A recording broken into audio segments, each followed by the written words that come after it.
Today, let's get into this content stuff. Now, let me tell you about the first piece of content I wrote. Back in 2013, I started my first niche site. Now, this was after I found the Smart Passive Income blog and podcast by Pat Flynn. It was a podcast. I love podcasts. I don't listen as much now, but I got started with the Smart Passive Income podcast. I just loved it. I got obsessed. I listened to every single episode that I could. I took maybe like a week or two and I listened to like 50 plus episodes, probably more than that, but it was a lot. I really like the concept of niche sites, so I decided, hey, I'm gonna go to Bluehost, get a hosting package, I'm gonna learn about WordPress, I'm gonna launch my blog, and I'm gonna put content on it. I'm gonna put useful content on the blog. And then the trouble started. How do you write content for a blog or a niche site? And I was, at the time, trying to create like an AdSense site, would show like AdSense banners on the site. And I just didn't know what to write about. So I had a couple keywords that I knew I wanted to,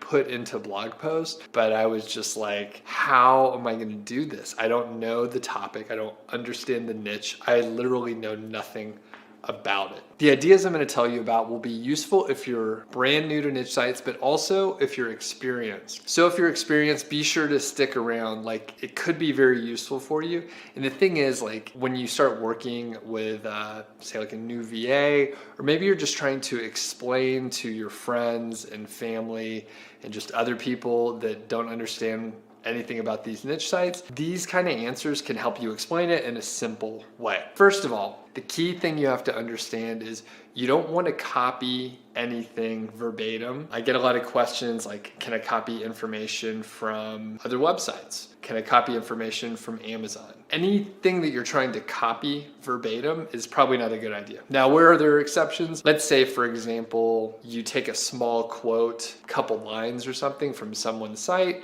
and you quote them specifically, you give them credit, and you link back.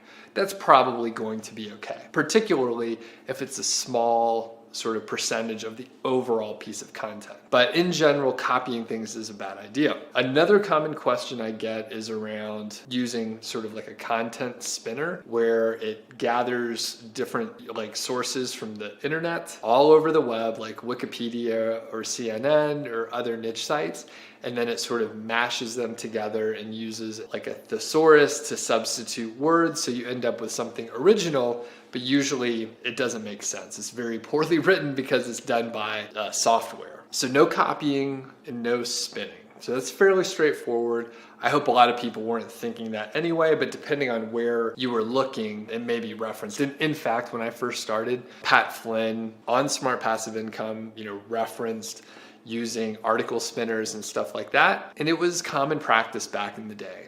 Pat Flynn used to do gray hat sort of activities. I've moved over to white hat stuff myself. But the point is, anywhere where you're trying to take a shortcut, where you're trying to do something easier or cheaper, or you're trying to do it faster, it usually isn't a good idea. Now, not always, but usually it's not a good idea to try and take a shortcut. If the shortcut worked, then everyone would take the shortcut and it would just be the normal route. So just keep that in mind. That applies for content for niche sites. It applies for like most things in life as well. So shortcuts usually don't work. Okay, let me take you back to what it was like writing that first piece of content. I happened to be house sitting. My wife and I were house sitting for some of our friends. And I remember sitting down in the office. It was a really nice workspace. And I had my laptop on the desk and I was staring at a blank WordPress post. And I was like, how am I gonna write this? So I started, doing what I assumed was the right thing to do. So I tried to look up other resources out there and see what they wrote about the topic. Unfortunately, I did such poor keyword research that there weren't even that many sources, and it was sort of an obscure topic. So I couldn't find much info. It took me so long to write. The problem is I didn't write much in general. Sure, I wrote emails at work and some documents at work, but it's fairly technical business writing. So I never had to sort of put ideas together from different sources. And really that's what we're doing. When it comes down to it, we're gonna do research in different areas and we're gonna try and present information in our own words. Now, I'm going to tell you a couple ways to do it with very specific methods. So you won't have to recreate the wheel or anything. I'll tell you what to do. So as I'm sitting there trying to write, I was frustrated, number one. I was a little nervous and scared for number two.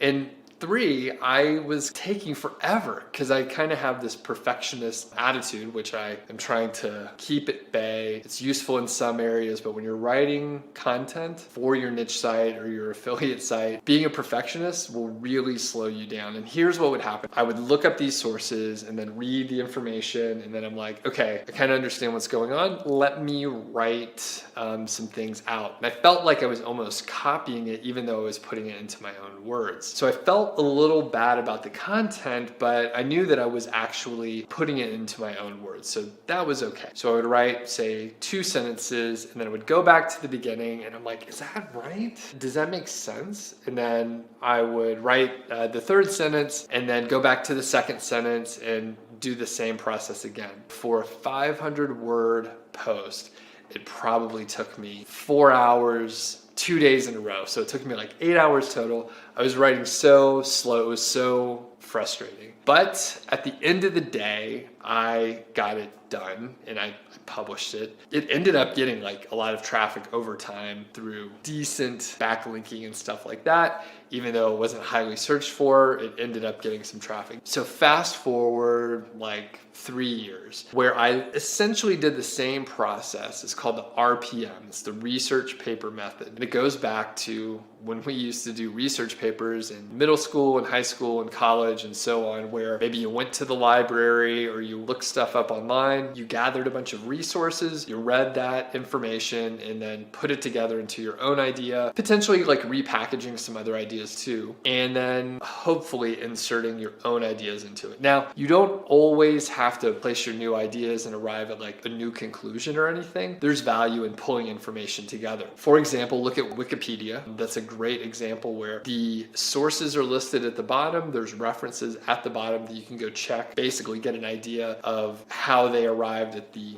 Wikipedia article. So that's a great sort of specific example of RPM. Now, if you're interested in seeing like a real RPM process happen, I have a couple videos. So one is describing the RPM in detail. So I'll put a link for that in the description. Additionally, I have a workshop where I like did the RPM method. So I'll put that in the description as well. So that's number one. You can use the RPM method and literally place things into your own words by referencing different sources. Another great way to get like ideas to write content, FAQ method, frequently asked questions. Again, I have a demo of this in a greater description. I'll put a link in the description below. But basically, this is great if you don't know anything about the topic. Now, I wish I would have done this for the piece of content I was telling you about. Essentially, you ask questions. So as you're brainstorming, you just write out questions that you have, go back, you look up the answers to the questions, and that's your content. Turns out it's a very natural way to write the content, and people enjoy reading that because it walks them through common questions they may personally have anyway. So it's a great way to do it. Again, check out the links below if you aren't familiar with the method, or if you want to see a demo of me doing that live. So this third way is super useful for product reviews. A lot of us will be writing product reviews at some point on our affiliate sites. That's a primary way to sort of get people engaged, get them ready to buy something. But one of the best things you can do is go read reviews all over the internet. So I think it's obvious to probably go over to Amazon and check out the reviews there. If it's a popular product, you may find hundreds of reviews, thousands and tens of thousands of words of content. Now, you can't copy it exactly, but you can get a really good idea of,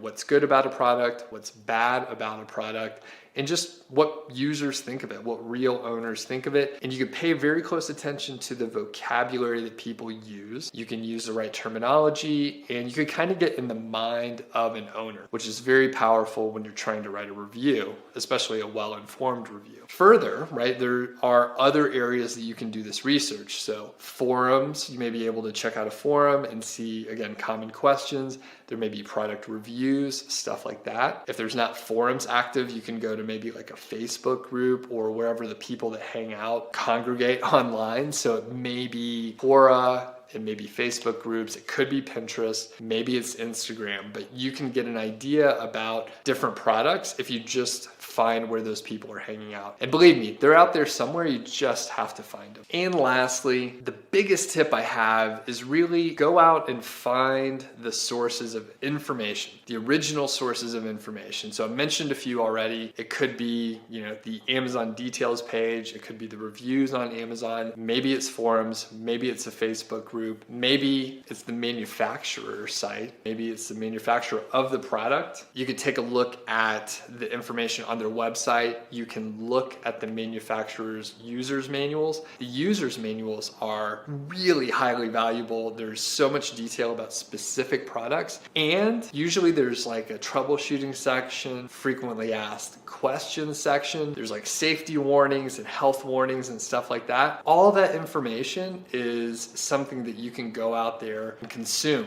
Now, the magic thing that you do is you get all these resources together and you sort of curate them and put them together, and hopefully you'll be putting together stuff that was never sort of curated before. So if you can curate it and you can place it in your own words, you end up creating a superior piece of content, and that's fantastic. Now, don't be afraid to link out to the other sites that you used as references. In fact, if it's not like common knowledge, right? So if it's not something that everyone knows, it's probably your job to link to the sources so people can go read that original information themselves.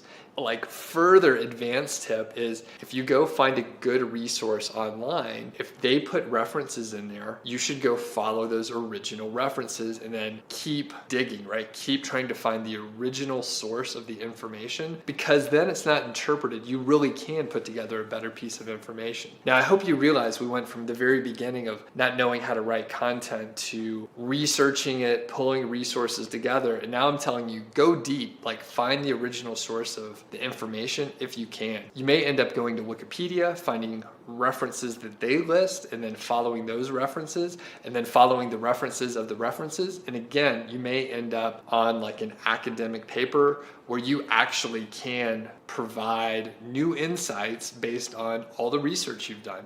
So when you put that all together, you end up creating something that's useful, something that should be interesting, and all of a sudden you didn't know how to write this piece of content, and now you're able to create something that's really valuable for that specific topic. Question of the day: how do you write content? Now, I know everyone doesn't write their own content. Maybe you have a writer working for you. So let me know, number one, do you write your own content? Saying whether you write your own content or if you hire a writer. And then in either case, let me know how you have that content written. So if you hire someone, like what info do you give them? Do you give them anything? Do you give them references? And then if you write it yourself, how do you get started? Do you outline it? Do you just write from scratch? Let me know, and be sure to check out the comments below. Some of the best ideas are from you. I want to learn something too. I read all the comments, so I definitely want to hear what you think. Hey, if you're still watching,